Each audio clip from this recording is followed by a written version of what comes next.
APSC के लिए ये फोटो आपको मिल जाएगा, कहीं देख लीजिएगा। इतना कुछ समझ में अभी आएगा नहीं क्या क्या है, ठीक है। बस इतना जानिए टूरिज्म के लिए।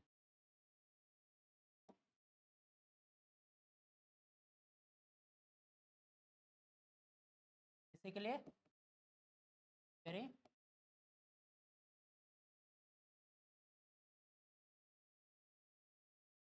अभी इंटरव्यू में जो भी क्वेश्चन पूछा जाएगा इसी से रिलेटेड पूछा जाएगा ज़्यादातर क्वेश्चन है। और एक जानना भी चाहिए, आप झारखंड से हैं, ठीक है। कुछ दिन पहले क्या आया था न्यूज़, सुप्रीम कोर्ट क्या बोल रही है, माइनिंग के राइट्स किसको दे दिया जाए, स्टेट को। और तो इसमें यूनियन भी होगा बात। अब बोला जा रहा है कि नहीं, जो राइट दिया जाए, जो राइट दिया जाए वो क्या, रेट्रोस्पेक्टिव, मतलब पीछे वाले को भी दे दिया जाए। मतलब जो मान लीजिए कि आपको आज से पेमेंट रुकता है और 6 महीने बाद बोलती है सुप्रीम कोर्ट की नहीं पेमेंट मिलना चाहिए, तो क्या आगे पेमेंट मिलेगा या पीछे वाला भी पेमेंट मिलेगा? इसको बोलते हैं रेट्रोस्पेक्टिव। यानी जो टैक्स स्टेट नहीं कलेक्ट कर पाई पीछे, क्या वो टैक्स का जितना कलेक्टेड मनी था वो भी मिले? समझ गए रेट्रोस्पेक्टिव का क्या मतलब है? क्या मतलब है कि क्या जो इसका इम्पोजिशन किया जा रहा है वो रेट्रोस्पेक्टिव है या नहीं, ठीक है। एक आता है ग्लोबल एनर्जी मॉनिटर रिपोर्ट, जानते हैं, यूपी वाले जानते होंगे, ग्लोबल एनर्जी मॉनिटर रिपोर्ट। ज्यादातर बातें हो रही हैं कोल को लेके, बात यहीं से उठी। बात कहां से उठी? ग्लोबल एनर्जी मॉनिटर रिपोर्ट, यहीं से बात उठी पहली। ये रिपोर्ट आई तो पता चला कि जितने हमारे यहाँ कोयला है, जितना रिजर्व है और जितना हम एक्सप्लोर कर रहे हैं उसमें बहुत बड़ा गैप है। क्या रिपोर्ट लेके आया कि हमारे पास रिजर्व जितना है और एक्सप्लोर जो कर रहे हैं, एक्सप्लोरेशन का मतलब निकाल जितना रहे हैं, और थर्ड आ गया इस पे जो हम कमाई कर रहे हैं, इस पे जो हमको प्रॉफिट हो रहा है, तीनों में गैप है, तीनों में गैप है। जबकि होना क्या चाहिए, जैसे झारखंड में कोल ज्यादा है, झारखंड में कोयला ज्यादा है, तो एक्सप्लोरेशन ज्यादा होगा।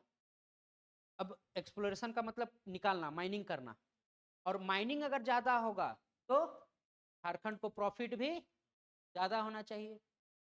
चीज ऐसा नहीं है। कौन बताता है, कौन सा report? Global energy monitor report. Global energy monitor report coal के बारे में देता है कि कोल का जो ये माइनिंग है ना वो अनयूटिलाइज्ड है। कैसा है? अनयूटिलाइज्ड, मतलब उतना यूज नहीं किया जा रहा है। जिस हिसाब से एक्सप्लोर किया जा रहा है उस हिसाब से अपना प्रॉफिट नहीं हो पा रहा है, ठीक है। और क्या बोल रहा है, और क्या बोल रहा है? नहीं एक्सप्लोर हो पा रहा, मतलब क्या, माइन करो अच्छे से निकालो।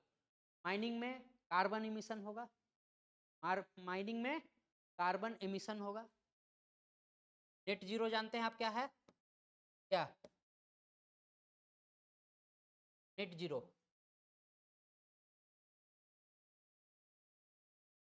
नेट जीरो बताते हैं, कहीं भी सुनिएगा आप वर्ड नेट जीरो तो नेट जीरो क्या है? ये सब एकदम जनरल टर्म है, ठीक ना, आपको पता होना ही होना चाहिए। नेट जीरो का मतलब है जैसे इंडस्ट्रियलाइजेशन का एक दौर था, उस इंडस्ट्रियलाइजेशन के दौर में क्या हुआ कि जैसे कंपनी को प्रॉफिट करना है, क्या करेगा, ढेर सारा कोयला जलाएगा, कोयला जलाएगा, फैक्ट्री चलाएगा, तो उससे क्या होगा, कोयला है सस्ता, कोयला है सस्ता, और जो रिन्यूएबल सोर्सेस है उससे जो हम एनर्जी ले रहे हैं वो क्या है, महंगा। समझ में आ रहा है? अगर आप कोयला जलाते हैं तो सस्ता, और रिन्यूएबल एनर्जी सोर्सेस है तो वो महंगा। हर जगह का यही रूल है, ठीक है। पेट्रोल आपका सस्ता है और इलेक्ट्रिसिटी उस हिसाब से महंगा, ठीक है। तो हम क्या देखते हैं कि नेट जीरो के लिए हम क्या कर रहे हैं, एक्सप्लोर कर रहे हैं। जितना एक्सप्लोर करेंगे उतना कार्बन एमिशन ज्यादा, जितना माइनिंग करेंगे, माइनिंग करने में धुआं होगा, पोल्यूशन होगा, तो पोल्यूशन होगा तो क्या होगा, कार्बन एमिशन होगा। पोल्यूशन होगा तो क्या होगा, कार्बन एमिशन होगा। जितना ज्यादा एक्सप्लोर करेंगे, क्या बोल रहा है कि रिजर्व ज्यादा है, एक्सप्लोर कम, रिजर्व ज्यादा है, एक्सप्लोर कम। जिस हिसाब से रिजर्व है उस हिसाब से हम एक्सप्लोर नहीं कर पा रहे हैं। ठीक है, हमको सारा एक्सप्लोर भी नहीं करना है, लेकिन इसका बीच में गैप है। गैप है मतलब जितना एक्सप्लोर कर पा रहे हैं उसका भी हम यूटिलाइज नहीं कर पा रहे हैं। इस यूटिलाइजेशन में कार्बन एमिशन होगा। तो इंडस्ट्रियलाइजेशन के दौर पे क्या हुआ, कार्बन एमिशन होता गया, कोई इसके बारे में ज्यादा नहीं सोचा, लेकिन फिर बाद में क्या होता है कि एक ये बैठती है, कन्वेंशन बैठती है, और एक कॉन्सेप्ट लाया जाता है, नेट जीरो। कौन कन्वेंशन बैठी, क्या हुई, बाद में बताएं, ठीक है, अभी ज़्यादा उतना डीप में नहीं जाते हैं। तो नेट जीरो का जो कॉन्सेप्ट आया, नेट जीरो के कॉन्सेप्ट में बोला गया कि अपने पास 3 टाइप का इकोनॉमी है। कितने टाइप का, 3 टाइप का। कौन कौन, developed countries, developing countries and under developed countries. कौन कौन, developed, developing and under developed. तो आपको क्या लगता है कि सबसे ज्यादा जो कार्बन एमिशन किया होगा पास्ट में, कौन किया होगा, डेवलप्ड। ठीक है, तो बोला गया कि कार्बन एमिशन किए तुम, हमको क्यों भोगना, कार्बन एमिशन किए तुम, हमको क्यों भोगना। तो बोला ठीक है, हम लोग अब कम करेंगे धीरे धीरे करके, नेट जीरो मतलब कार्बन एमिशन जीरो पे ले आएंगे, कार्बन एमिशन करना बंद, हम लोग ज्यादातर रिन्यूएबल एनर्जी सोर्स ही यूज करेंगे। ठीक है, इसके लिए क्या टारगेट रखा गया, कब तक, 2050। डेवलपिंग के लिए, और इसके लिए कोई टाइमिंग नहीं रखा गया। एकाएक नहीं ना हो जाएगा यार, उसके लिए टेक्नोलॉजी बनाना पड़ेगा, उतने पैसे है नहीं। तो डेवलप को बोला गया कि 2050 तक आप नेट जीरो टारगेट पे पहुंच जाइए, मतलब कार्बन एमिशन कितना कर दीजिए, जीरो। और डेवलपिंग के लिए क्या बोला गया, 2070। और अंडर डेवलप्ड के लिए, तो जो मॉनिटर रिपोर्ट आया क्या वो कॉन्ट्राडिक्ट करता है, क्या वो एकदम बाएं दाएं जा रहा है। हम बोल रहे हैं कि एक्सप्लोरेशन नहीं हो रहा है, एक्सप्लोरेशन करेंगे तो इस टारगेट में कहाँ हम पहुंचेंगे, दूर हो रहे हैं ना। हम एक्सप्लोर कर रहे हैं मतलब कार्बन एमिशन ज्यादा करने का कोशिश कर रहे हैं, हमको क्या करना है, कम, मतलब इस टारगेट में पहुंचने के लिए हम पीछे आ रहे हैं। समझ में आया, समझ में आया। इसके लिए ना कुछ पैसे भी देती है डेवलपिंग कंट्री, ठीक है, ग्रांट भी देती है कि नहीं आपको अपना टेक्नोलॉजी बढ़ाना है ना, तो इसको भी देती है और इसको भी देती है। समझ में आया, ठीक। तो अब इसमें झारखंड का क्या न्यूज है ये हम बताते हैं। माइनिंग हो रहा है, एक्सप्लोर हो रहा है, जो डाटा सरकार के पास जा रही है वो पुख्ता डाटा है, तो ये हुआ। तो कोल माइंस में होता क्या है ना, जैसे आप लीजी बनते हैं, क्या बनते हैं, लीज। अगर ये पूरा एरिया में कोयला है, पूरे एरिया में कोयला है, आपने लीज पे लिया, मान लीजिए आपने लीज पे जमीन लिया, ये लीज पे जमीन, आपका क्या नाम है, अनुराग। जैसे अनुराग, या छोड़ो, कोई ये आदमी लीज पे कोई जमीन लेता है, ठीक है, कितना जमीन लिया, इतना। आपको नहीं बोल रहे अनुराग, ये फिर अनुराग नहीं, ठीक ना, ये मतलब अनुराग नहीं। ये कोई जमीन लिया लीज पे, लीज लेने के बाद उसके पास कितना एरिया में माइनिंग का हक है, इतना में, ठीक है। यहाँ पर माइनिंग शुरू किया, वो माइनिंग करते करते करते करते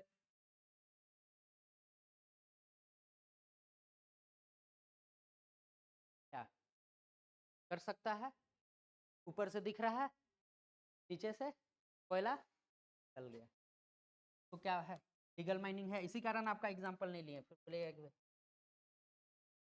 समझ गए क्या, रैट हॉल माइनिंग, इसको क्या बोलते हैं, रैट हॉल माइनिंग। सबसे बड़ा अपने पास कौन सा थ्रेट है, रेट हॉल माइनिंग।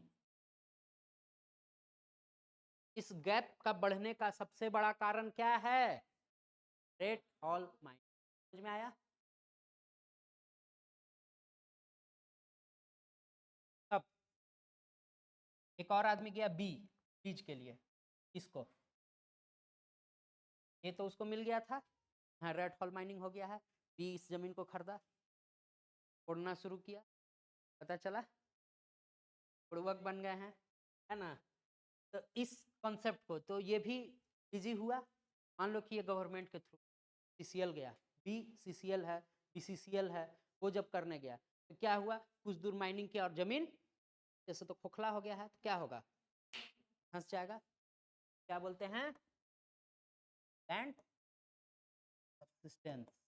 क्या बोलते हैं, लैंड सब्सिस्टेंस। तो गैप बढ़ने का दो मेजर कारण, पहला, सेकेंड,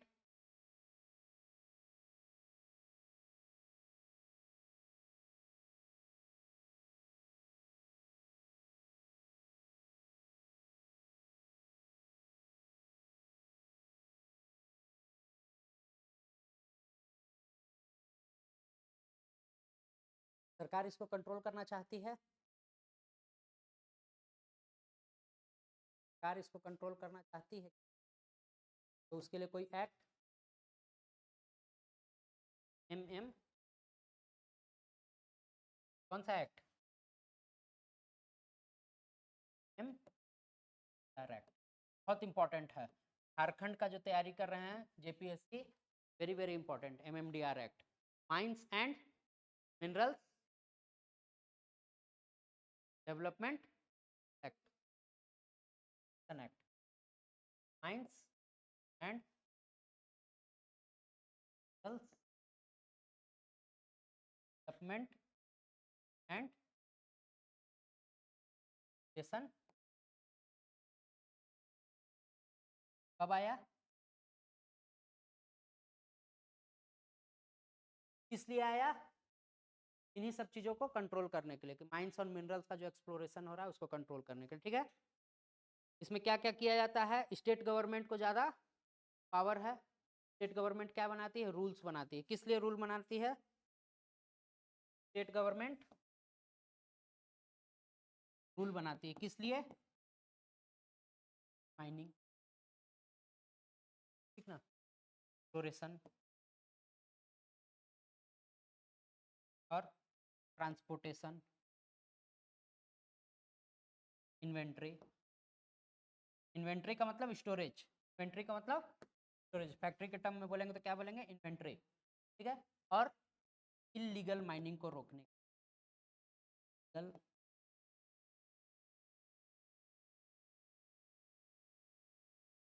समझ में आया। स्टेट गवर्नमेंट क्या बना सकती है, झारखंड का भी अपना एक रूल एक्ट के अंदर,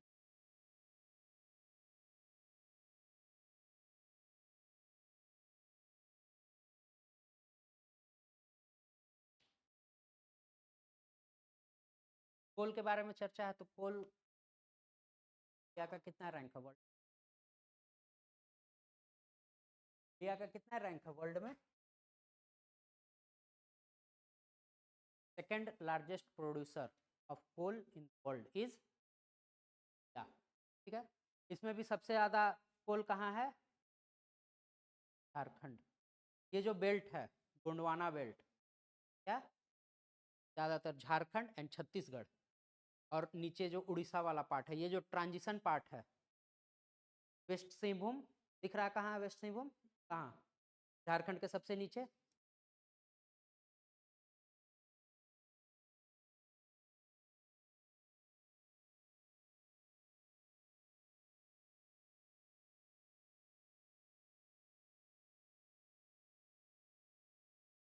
झारखंड,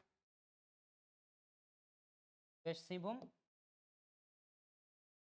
ये वाला एरिया, तब ये जो बेल्ट है, यहाँ क्या है,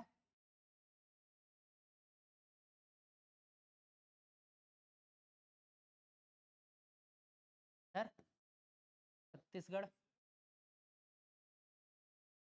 यहाँ झारखंड।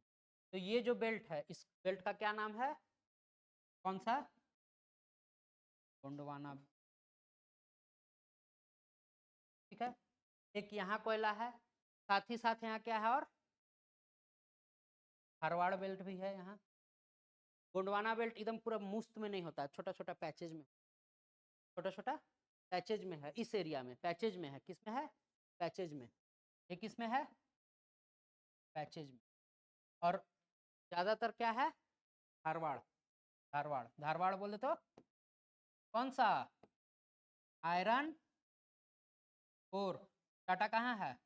टाटा की फैक्ट्री यही।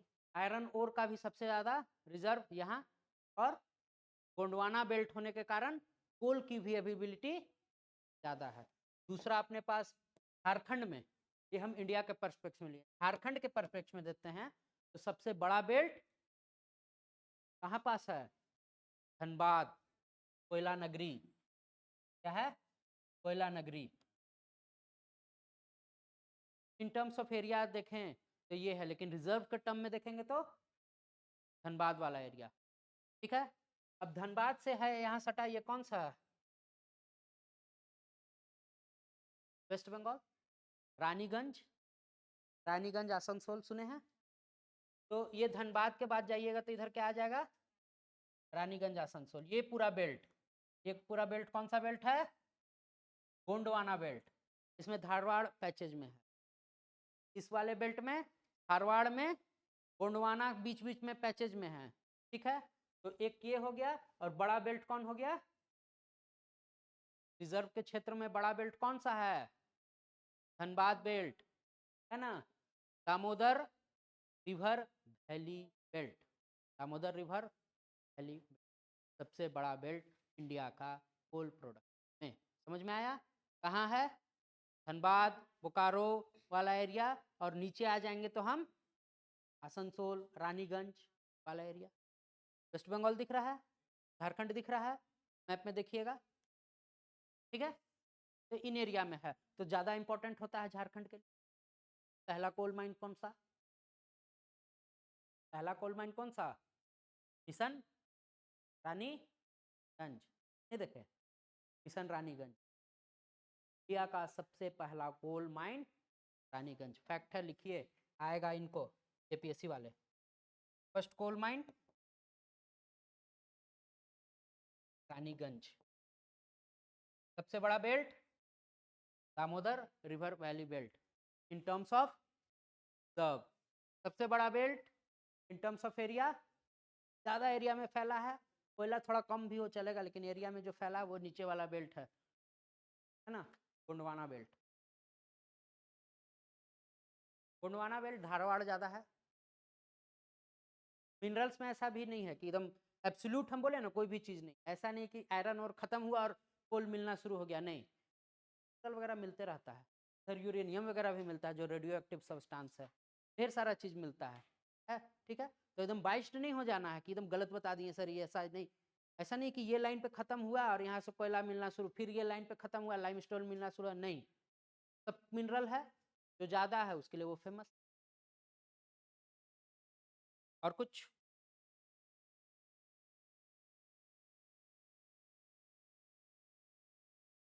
नाइनटीन 2023। ठीक है, इतना बवाल क्यों हो रहा है माइनिंग को लेके? अगर माइनिंग का दे दिया जाए स्टेट को तो बवाल क्यों हो रहा है? पहली बात ये 1957 पे चलते हैं। कहाँ? 19 पहले ये लेते हैं, ठीक है, कि स्टेट के पास क्या माइनिंग किसका लिस्ट है? Union list, state list, concurrent list. Mining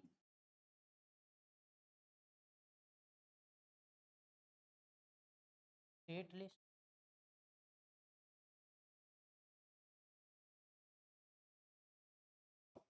union वाले कितने हाथ उठाइए?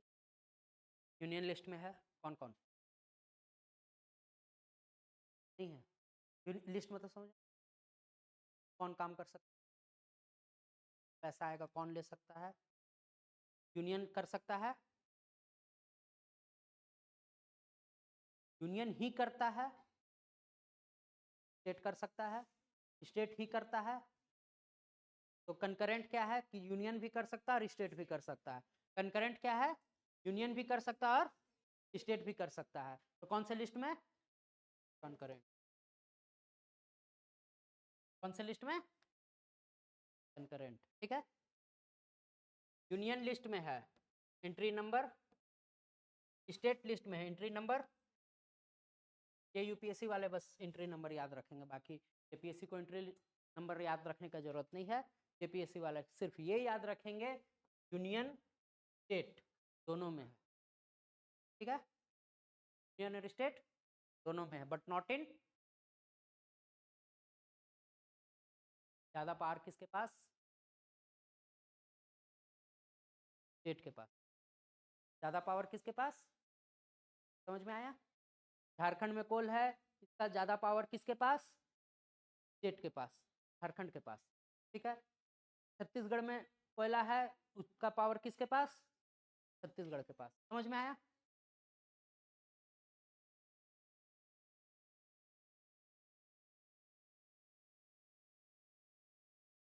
एटॉमिक मिनरल मिल गया।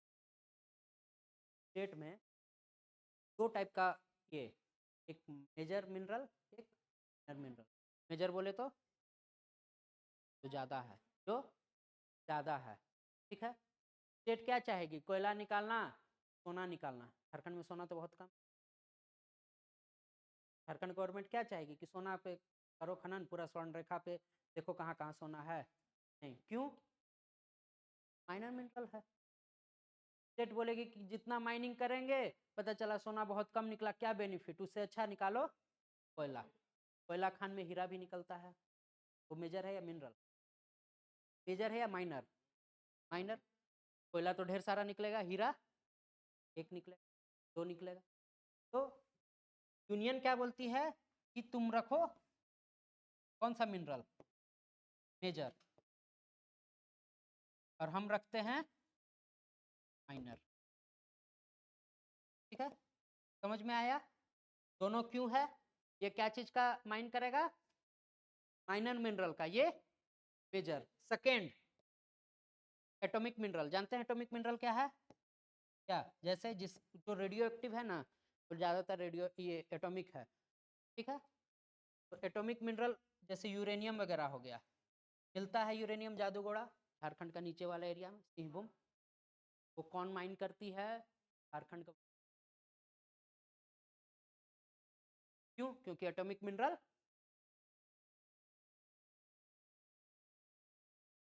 बस ये हो गया। अब इसके बाद हम समझते आगे की। अब आते हैं कि 1957 में एक्ट आया। कब आया, 1957 में। आज क्या हो गया, 2023। टोटल कितने एटॉमिक मिनरल, 12। कितने, 12। 12 एटॉमिक मिनरल का एक्सप्लोरेशन का जिम्मा किसको, यूनियन। यूनियन कर सकती है या स्टेट बेस्ड एजेंसी कर सकती है, यूनियन के रेफरेंस में कौन करेगी, यूनियन, है ना। तो 12 का कौन करती थी, ठीक है। सिर्फ वही कर सकती है जो सरकारी कंपनी, सरकारी कंपनी समझते हैं, वही कर सकती थी। 2023 में क्या कर दिया गया, 6 मिनरल को कर दिया गया जिसको स्टेट कर सकती, स्टेट का बोले तो यूनियन कर सकती है यानी सरकारी कंपनी, और 6 बोल दिया गया कि प्राइवेट कंपनी भी कर सकती है। प्राइवेट कंपनी भी कर सकती है, लेकिन उनका कंट्रोलिंग किसके पास रहेगा, यूनियन। जैसे मुकेश अंबानी चाहता पहले 2023 से पहले कि हम यूरेनियम का खनन करवाएं तो कर सकता था, अब चाहे तो कर सकता है। कुछ वैसे मिनरल्स है, 12 में 6, 12 में 6 में ही परमिट किया गया।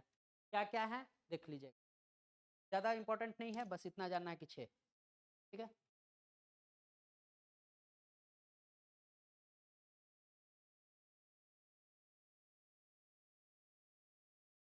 और कुछ जानना है इसमें,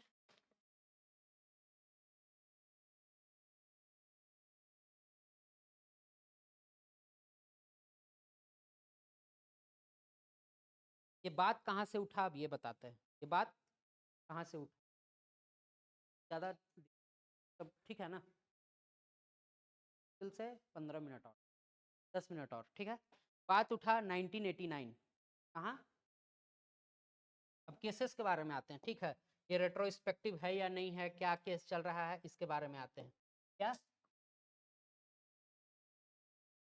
1989, 1989 में क्या कहा गया कि 7 जजेस का एक बेंच बैठा था, वो बेंच बोलती है कि MMDR एक्ट को किस लिस्ट में डाला जाए?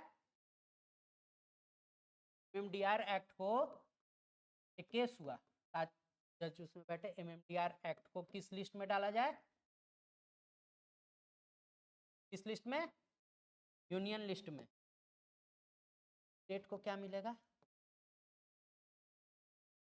स्टेट को क्या मिलेगा? रॉयल्टी मतलब समझते हैं, बताए थे, और समझा देते हैं। यानी यूनियन जो है, मेजर टैक्स कौन ले जाएगा? यूनियन। जैसे लीजी है तो लीजी का जो प्रॉफिट हुआ वो ले गया, उसके बाद लीजी पे बनेगा रॉयल्टी, ठीक है, लीजी पे बनेगा रॉयल्टी। वो रॉयल्टी किसका? स्टेट का। मतलब यूनियन अगर माइन कर रहा है तो प्रॉफिट किसका? प्रॉफिट समझ गए, बड़ा पार्ट, और रॉयल्टी किसका? स्टेट का। समझ में आया? आगे का भी हम बताए थे कितना परसेंट को आएंगे, ठीक है। तो 1989 में क्या होता है? क्या होता है? हाँ, तो क्या बोला जाता है? क्या बोला जाता है? क्या बोला जाता है? टैक्स कौन लेगा और रॉयल्टी कौन लेगा?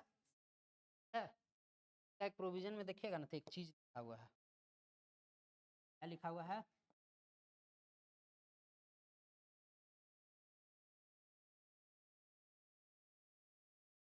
क्या लिखा हुआ है?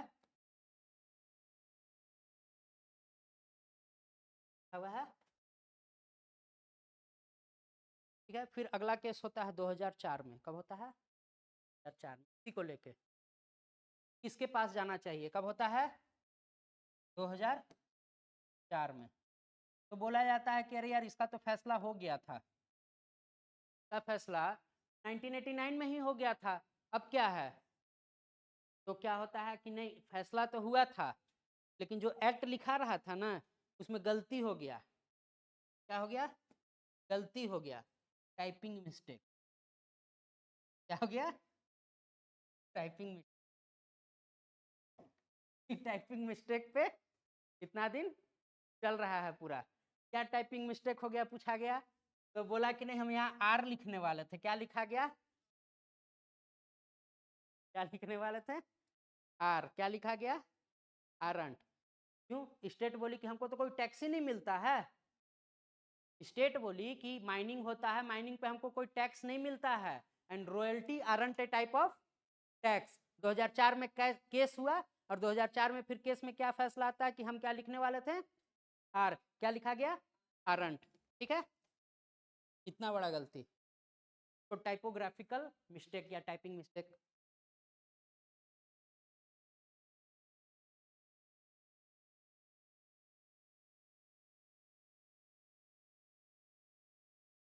माइनिंग पे माइनिंग किए, स्टेट और यूनियन छोड़ देगा क्या आपको? टैक्स लेगा ना। ये प्रॉफिट की बात नहीं हो रही, क्या बात हो रही है? टैक्स।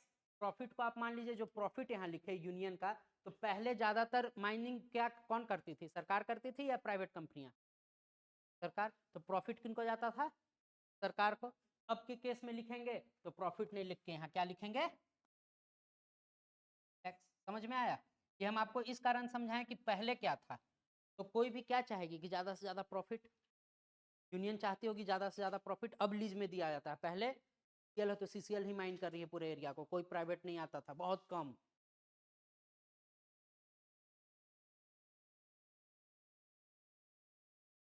के बाद में अभी कहा है, ये अभी कहा है। आप वो चीज़ पूरा भूल जाइए, वो पूरा भूल जाइए। 1989 में आई है, हम आपको पढ़ा रहे हैं ना, पूरा पढ़ लीजिए, उसके बाद प्रॉब्लम आती है ठीक है। अब बैठे रहिए, पीछे लिख लीजिए, पूरा पढ़ा लेते हैं, फिर प्रॉब्लम आएगी तो ठीक है। 1989 में क्या MMDR एक्ट में बोला जाएगा, जो टैक्स लेगा कौन लेगा? यूनियन। और स्टेट को क्या मिलेगा? रॉयल्टी। क्या रॉयल्टी टैक्स है? नहीं, royalty aren't A type of tax. 2004 में फिर केस होता है तो क्या बोलता है कि नहीं, royalty are a tax, royalty are a type of tax. तो बोला कि भाई तुम ही तो लिखे थे, बोला नहीं, गलती लिख दिए थे। क्या बोला? गलती लिख दिए थे। तो क्या हो गया अब इसके बाद? रॉयल्टीज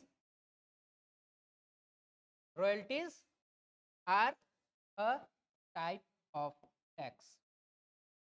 जब स्टेट बोली कि जब royalties are of a tax, तो हमारे यहाँ मिनरल है तो हम ही को टैक्स दे दो, तुम रॉयल्टी रख लो, दोनों तो टैक्स है। क्या बोली स्टेट कि जब दोनों टैक्स है, आपको टैक्स ही चाहिए तो आप रॉयल्टी रख लीजिए, हमको क्या दे दीजिए, टैक्स। क्यों? क्योंकि टैक्स मेजर पार्ट है। और कोई भी डेवलपमेंट के लिए, समझ में आया? समझ गए? तो ये कब आया? स्टेट क्या बोली, हमको क्या दे दो, टैक्स। स्टेट को क्या मिल गया, टैक्स।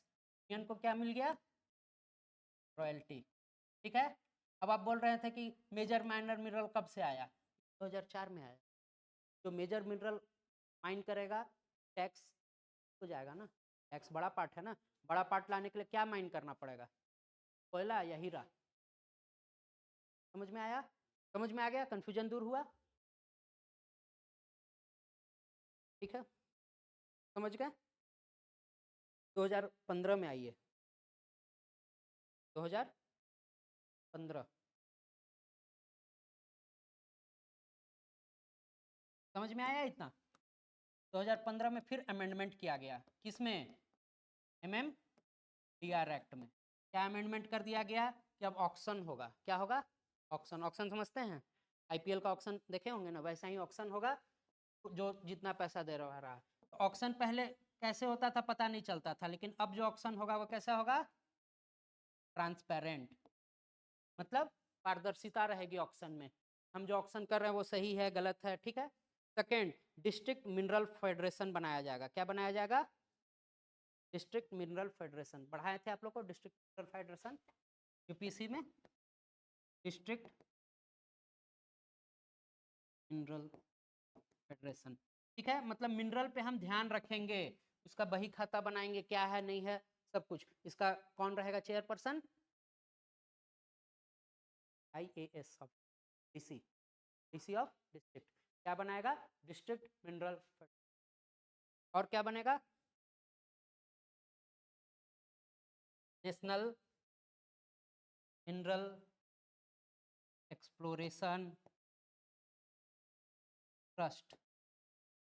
मतलब एक ट्रस्ट बनाया जाएगा जिसमें मान लीजिए कि खरिया में कोल माइन निकाला जा रहा है, कुछ लोग दब गए, मर गए, तो उनको कहाँ से पैसा दिया जाए, ये ट्रस्ट उनके लिए काम करे। समझ में आया? 2015 में क्या क्या मेजर अमेंडमेंट हुआ देख लीजिए।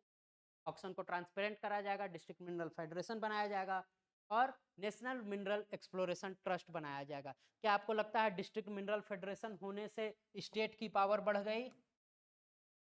स्टेट की पावर बढ़ गई? स्टेट कहाँ है? डिस्ट्रिक्ट स्टेट के अंदर ही है। तो अगर डिस्ट्रिक्ट में का पावर बढ़ रहा है तो स्टेट का भी पावर बढ़ रहा है। ठीक है, यूनियन का पावर थोड़ा कमजोर हो रहा है पावर को लेके। और इस सुप्रीम कोर्ट अब क्या बोल दी है कि जितने भी राइट्स हैं वो किसको दे दिया जाए, स्टेट को दे दिया जाए, केवल एटॉमिक और माइनर छोड़ के 2023 में। और अमेंडमेंट के थ्रू और एक क्या चीज आया 2023 का अमेंडमेंट लास्ट, क्या बताएं?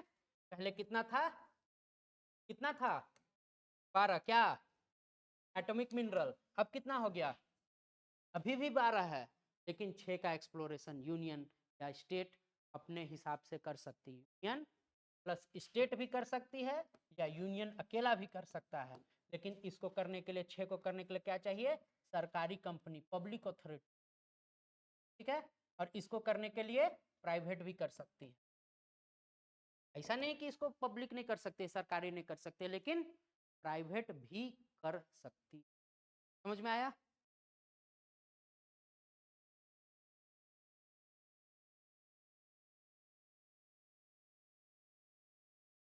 ठीक है।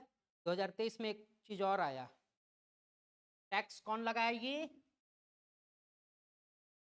स्टेट। ठीक है। रेगुलेट कौन करेगी, सेंटर, यूनियन। समझ में आया? टैक्स कौन लगाएगी, रेगुलेट कौन करेगी,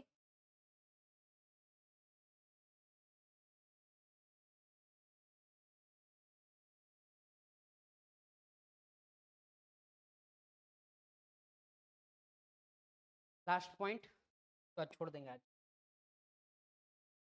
माइन किए,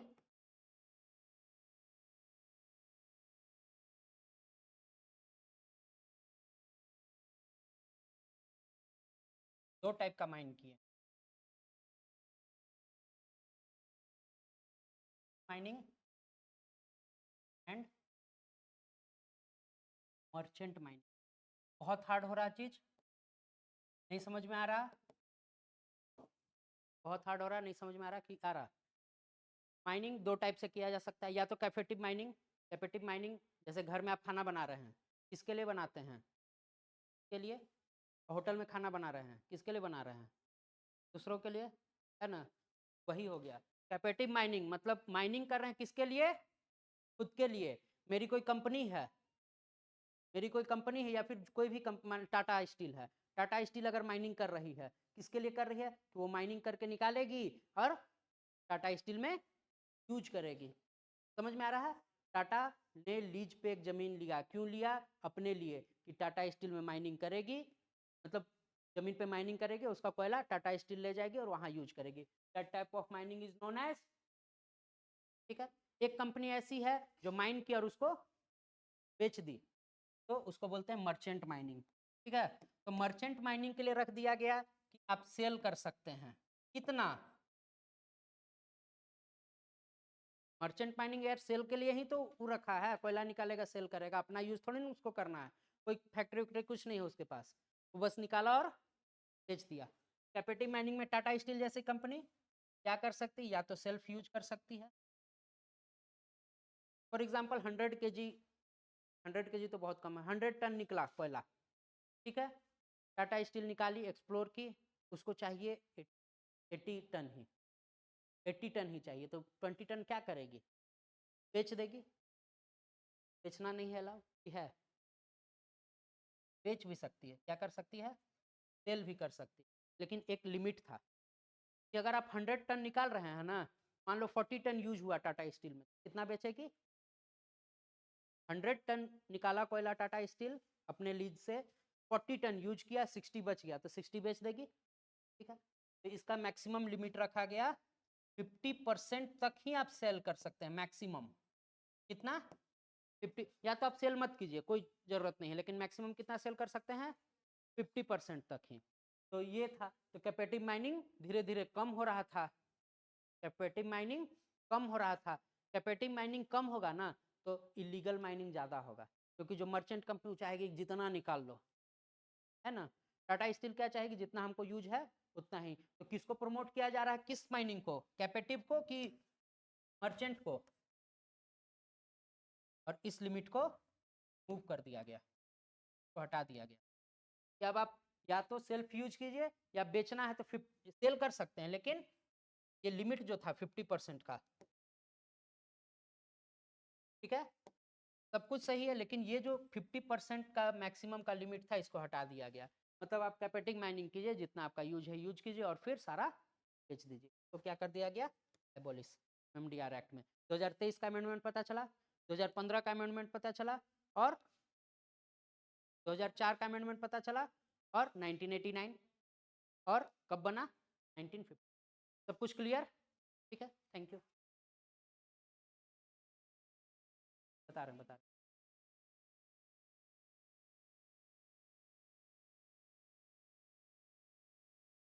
क्या बोल रहे हैं?